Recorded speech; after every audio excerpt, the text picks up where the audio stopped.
حضرت سارہ رضی اللہ تعالیٰ عنہ حضرت ابراہیم علیہ السلام خلیل اللہ کی پہلی بیوی تھی۔ وہ ایک بادشاہ کی بیٹی تھی اور عجیب حالات میں حضرت ابراہیم علیہ السلام کے عقد نکاح میں آئی۔ جب حضرت ابراہیم علیہ السلام ملک عراق سے ہجرت کر کے شام کی طرف روانہ ہوئے، راستے میں ان کا گزر ایک ایسے شہر میں ہوا جہاں جشن اور میلے جیسی کیفیت تھی۔ لوگ قیمتی لباس سے آراستہ گھوم پھر رہے تھے۔ حضرت ابراہیم علیہ السلام نے ان لوگوں سے پوچھا کہ یہ میلہ کس قسم کا لگا ہوا ہے۔ لوگوں نے بتایا کہ اس ملک کے بادشاہ کی بیٹی دوپہر کے وقت اپنی سواری پر سوار ہو کر یہاں لوگوں کے ہجوم سے گزرتی ہے، مگر ابھی تک اس نے کسی کو انتخاب نہیں کیا۔ اب بھی اس کے آنے کا وقت ہونے والا ہے۔ حضرت ابراہیم علیہ السلام ابھی لوگوں کی یہ گفتگو سن ہی رہے تھے کہ شہزادی کی سواری آ پہنچی۔ اس نے جب اچانک حضرت ابراہیم علیہ السلام کو دیکھا، صحت مند اور توانا جسم، جبکہ چہرہ بھی جلال نبوت سے روشن، فوراً اعلان کر دیا کہ میری شادی اسی اجنبی سے ہوگی۔ شاہی کارندے حضرت ابراہیم علیہ السلام کو بادشاہ کے محل میں لے آئے۔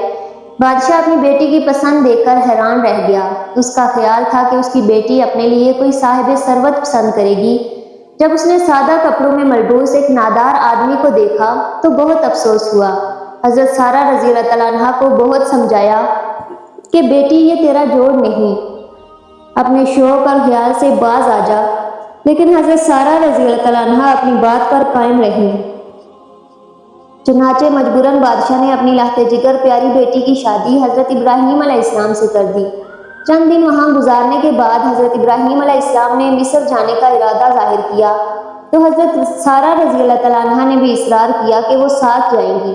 حضرت ابراہیم علیہ السلام نے پہلے تو انہیں روکا، لیکن پھر ان کے اصرار کے باعث انہیں بھی اپنے ساتھ لے کر مصر کی جانب نکل گئے۔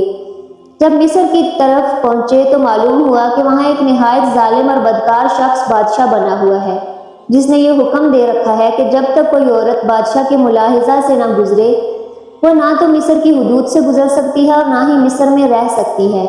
حضرت ابراہیم علیہ السلام نے ایک صندوق میں حضرت سارہ رضی اللہ تعالیٰ عنہ کو بند کر کے مصر سے گزارنا چاہا تاکہ ظالم بادشاہ کے شر سے محفوظ رہ سکیں، لیکن پہرے داروں نے صندوق کھول لیا اور آپ دونوں کو ظالم بادشاہ کے سامنے پیش کر دیا۔ بادشاہ نے ابراہیم علیہ السلام سے پوچھا کہ تم کون ہو اور اس عورت کو کہاں لیے پھرتے ہو؟ حضرت ابراہیم علیہ السلام نے جواب دیا کہ میں ایک مسافر ہوں اور یہ عورت میری قریبی رشتہ دار ہے، ہمارا شام جانے کا ارادہ ہے۔ بادشاہ نے کہا تم دونوں کو ابھی چند روز مصر میں میرے پاس ٹھہرنا ہوگا۔ اتنا کہہ کر بادشاہ نے اپنے ملازموں کو حکم دیا کہ وہ ان کی رہائش کا بندوبست کریں۔ حضرت ابراہیم علیہ السلام کو مجبوراً وہاں قیام کرنا پڑا۔ بادشاہ کی نیت حضرت سارہ رضی اللہ تعالیٰ عنہ کے متعلق کچھ اچھی نہ تھی۔ ایک دن ابراہیم علیہ السلام کی عدم موجودگی میں حضرت سارہ رضی اللہ تعالیٰ عنہ کے پاس بری نیت سے آیا۔ حضرت سارہ رضی اللہ تعالیٰ عنہ نے بارگاہ الہی میں دعا کی، اے میرے رب مجھے اس کے شر سے بچا۔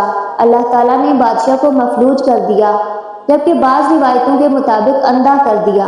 اب وہ نہایت عاجزی سے حضرت سارہ رضی اللہ تعالیٰ عنہ سے عرض کرنے لگا کہ میری خطا معاف کر دو اور اپنے رب سے دعا کرو کہ مجھے اپنی اصل حالت میں لوٹا دے۔ حضرت سارہ رضی اللہ تعالیٰ عنہ نے کہا میرا شوہر اللہ کا محبوب پیغمبر ہے، تو اس سے معافی مانگ۔ لہٰذا بادشاہ نے حضرت ابراہیم علیہ السلام سے معافی چاہی، جس پر آپ علیہ السلام نے اس کو معاف کر دیا اور اس کے حق میں دعا مانگی۔ دعا قبول ہو گئی اور بادشاہ اپنی اصل حالت میں واپس آ گیا۔ پھر بادشاہ نے حضرت ابراہیم علیہ السلام کی خدمت میں ایک نیک سیرت خاتون پیش کی جن کا نام ہاجرہ رضی اللہ تعالیٰ عنہ تھا۔ آپ علیہ السلام نے ان سے نکاح کر لیا اور پھر حضرت سارہ رضی اللہ تعالیٰ عنہ اور حضرت ہاجرہ رضی اللہ تعالیٰ عنہ دونوں کے ہمراہ ملک شام کی طرف روانہ ہو گئے۔ مختلف مقامات سے ہوتے ہوئے کنعان پہنچے۔ وہاں حضرت ہاجرہ رضی اللہ تعالیٰ عنہ کے بطن سے اسماعیل علیہ السلام پیدا ہوئے، جبکہ حضرت سارہ رضی اللہ تعالیٰ عنہ کی کوئی اولاد نہ تھی، اس لیے وہ کچھ افسردہ سی ہو گئی۔ حضرت ابراہیم علیہ السلام کو بارگاہ الہی سے حکم ہوا کہ ہاجرہ رضی اللہ تعالیٰ عنہ اور اسماعیل علیہ السلام سے کسی دوسرے مقام چھوڑ آؤ۔ حضرت ابراہیم علیہ السلام انہیں اس مقام پر چھوڑائے جہاں آج کعبہ معظمہ ہے۔ اللہ تعالیٰ نے ایسے حالات بنا دیے کہ وہاں کعبہ معظمہ کے پاس آبادی ہو گئی، جس کا ہم انشاءاللہ دوسری پوسٹ میں ضرور بتلائیں گے۔ ایک مدت گزرنے کے بعد حضرت ابراہیم علیہ السلام اور حضرت سارہ رضی اللہ تعالیٰ عنہ ضعیف العمر ہو گئے۔ حضرت سارہ رضی اللہ تعالیٰ عنہ کے ہاں ابھی تک کوئی اولاد نہ تھی، جس کے باعث وہ مغموم رہا کرتی تھی۔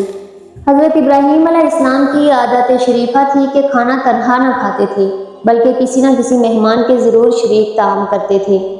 ایک دفعہ ایسا ہوا کہ 7 روز گزر گئے اور کوئی مہمان نہ آیا۔